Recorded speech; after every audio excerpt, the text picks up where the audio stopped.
and let us all do we can to build a better future. You got something that just broke, Kit. Go to it. Okay, so I find it interesting, too, because the article you're going to be reading from is also from The Hill. But this caught my attention right now. YouTube has temporarily suspended The Hill's channel for violating one of its policies. For now, you can watch Rising on thehill.tv, the Facebook under Hill Live TV.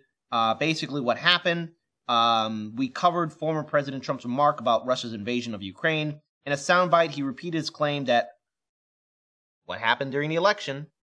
Mind you, Biden is the president. Biden is president of the United States. YouTube. Yes. President Biden is President Biden.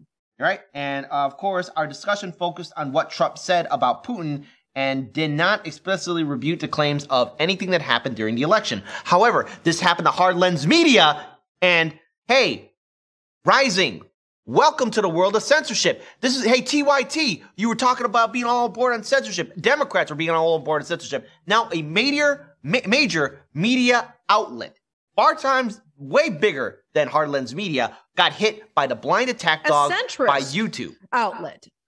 Yeah. And see, the thing is, the algorithm, like I said before to our audience, it's a blind attack dog. It doesn't know. It's only programmed to go only after trigger words, which is why, thank goodness, we're on Rockford and Odyssey. So here's also a message from Ryan Grimm.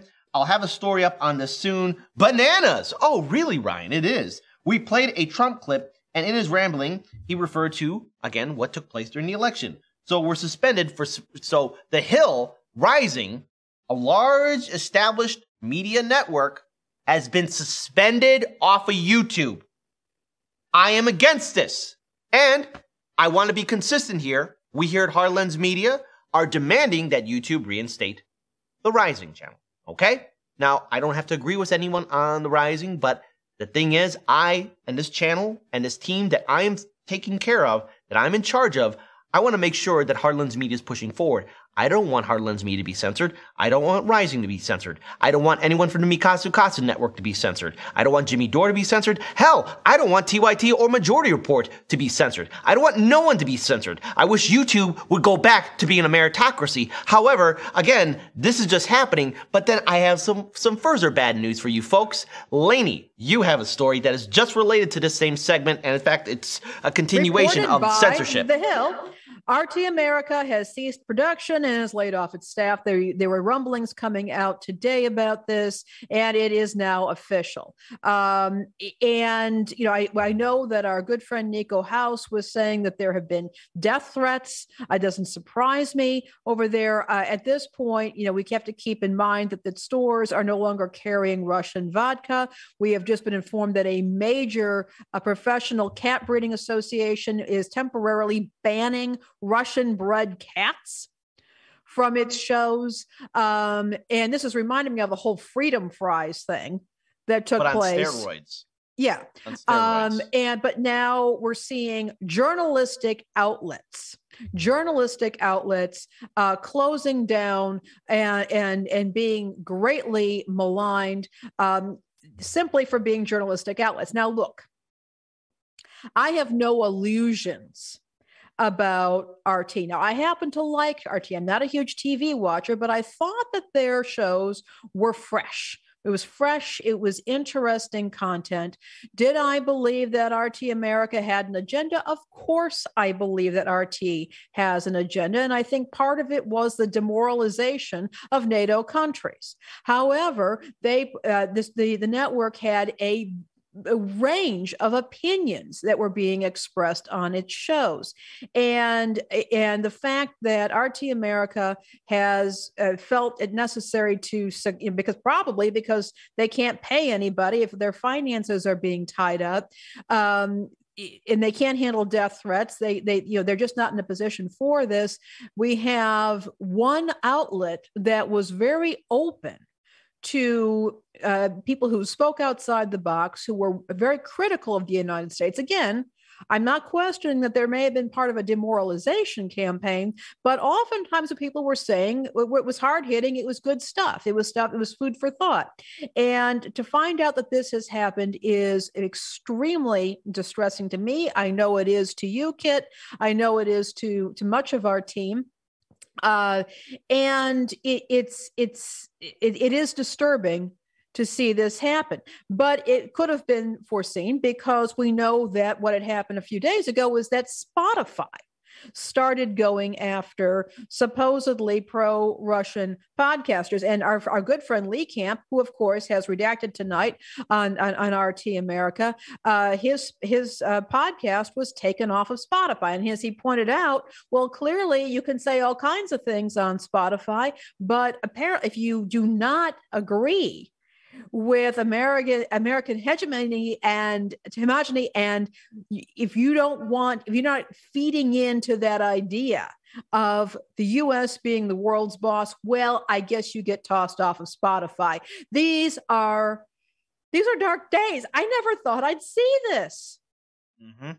Well, the thing is, I also recently saw a tweet that Lee Camp shared, and unfortunately, I hate being the bearer of bad news unless something else happens, but in Lee Camp's tweet, redacted tonight, a very good show, very on the record, point perfect, now canceled. Yeah. Now, I want to give this message out to our colleagues, Nico House, everyone else at RT America, Lee Camp, everyone. Caleb Hoffman. And Caleb and I are on different sides of this particular situation. Not entirely different sides, but we have opposing views. But I mean, Caleb and Nico and all these folks, Chris Hedges, and we'll talk about that in a second. I mean, they're losing their livelihoods. Yep. They're being silenced. And all that this is going to do is force, shall we say, those who are more subject to or vulnerable to conspiracy theories, it's just going to make them double down. Yeah. And I want to just say this, especially to our colleagues in RT America and who are in Europe as well. Nico, Lee Camp, Chris Hedges, Larry King himself too. At this point, we stand in solidarity with you. We find that what Google and YouTube did to RT America, as well as everyone else that's being on board with pro-censorship, know this. For those of you who are cheering this on, who are happy, who are just so happy in your neoliberal soup dream, know this. Everything that you support and like are also on the chopping block of censorship. Now, it may not happen today, it may not happen tomorrow, but someday it's going to happen. Case in point, The Hill. The Hill, a large media network here in the United States of America. A newspaper. It's a respected censored. Newspaper. Yeah. And YouTube said, wait, we got to suspend you, even though The Hill, in theory, by all technicality, should be considered an authoritative source, after all. It's madness. The platforms themselves are collapsing. Yep. And that's why I support Rockfin and Odyssey. Thank goodness they respect free thinking media.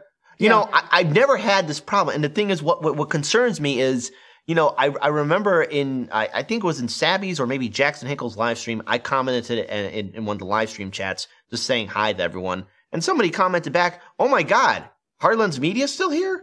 I thought you guys were censored and done." And then that person messaged me and said, "Hey, I was unsubscribed from your channel." This is very real here. And so anyone that's being pro-censorship and happy that this is happening to RT America, The Hill, an American network, and a respected authoritative source, has just been censored and suspended by YouTube.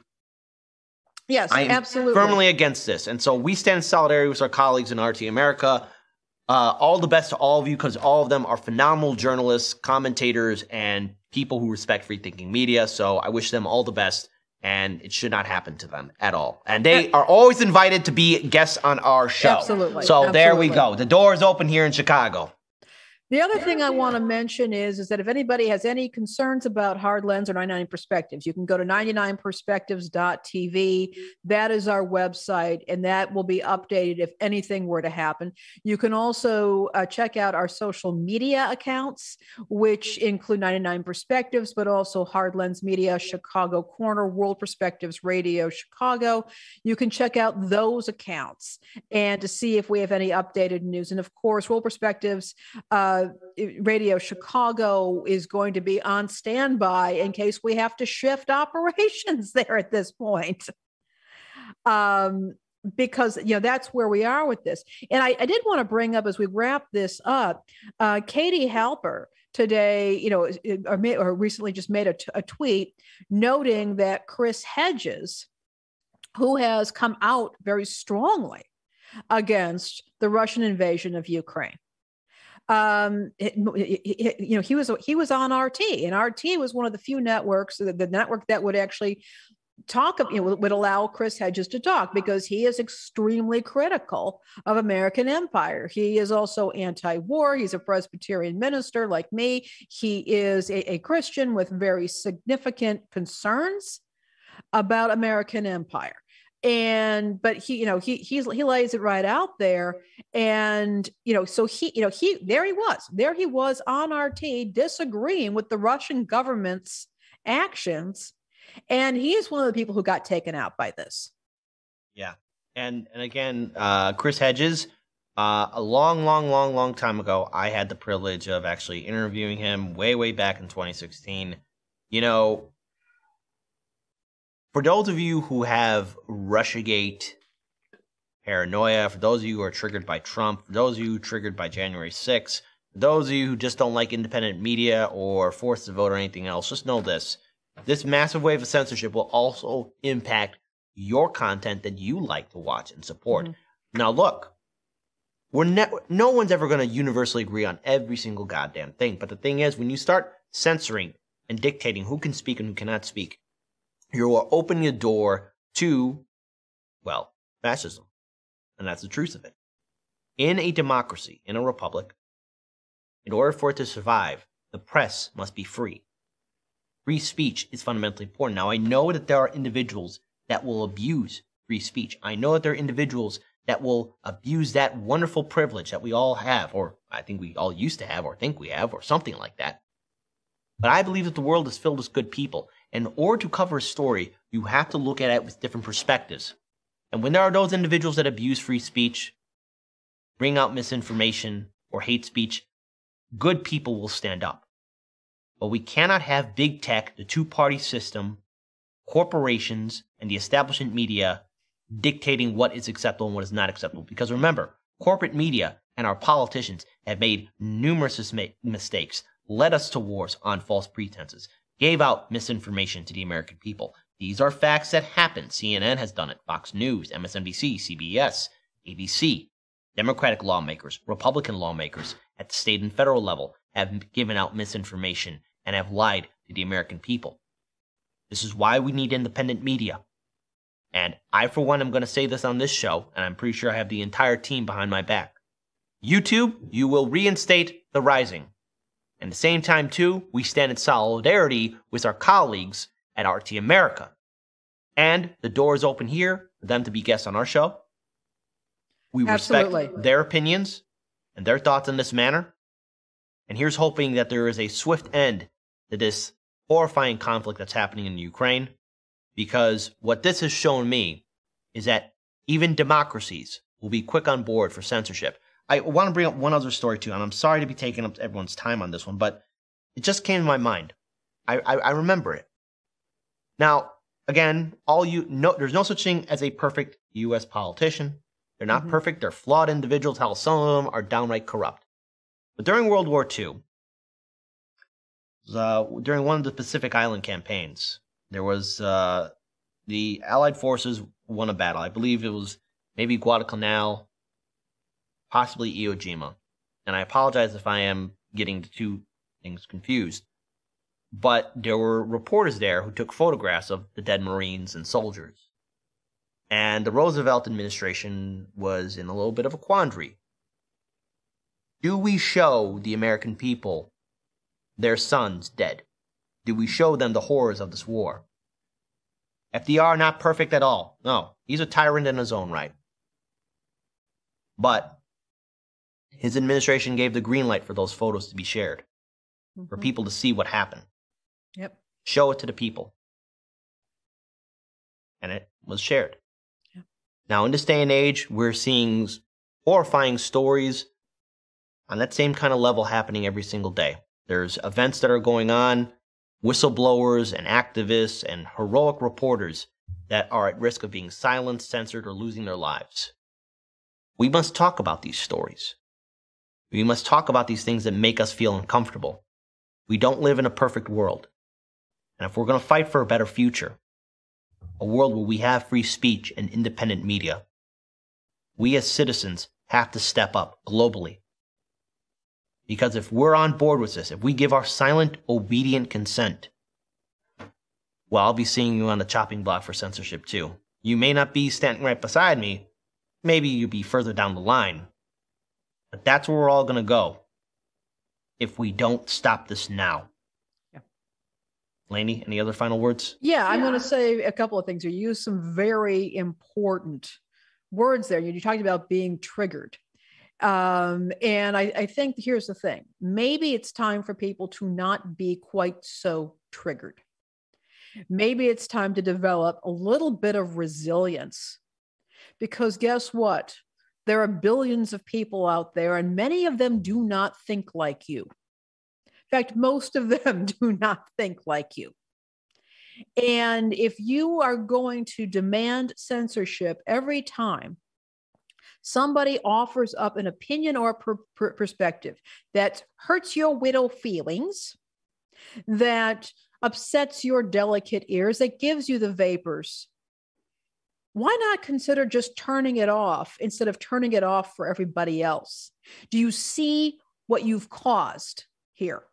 With all of your complaining, all of your whining, you see what you have caused here? See what is happening here? You know, a few days ago, there was apparently a bomb that hit a television station or a transmitter in Ukraine, and people were crowing about it, and people are talking about how the BBC once again is strengthening its shortwave radio signal so that people in Ukraine can get the media, and we're cheering that on. And yet you have people here cheering in the United States for shutting down channels and stations and podcasts, in some cases because they tripped up an algorithm. In other cases, because people are saying something that they don't want to hear. And instead of having some agency and taking responsibility for their own emotions and their own feelings and their own sensibilities, and perhaps being open to the idea that maybe they are wrong, they are demanding that companies and governments squelch these other opinions. And guess what? Yeah, they are next on the chopping block. We can't go, and we got a full show today, Kit, but I am, as I like to say, hopping mad right now.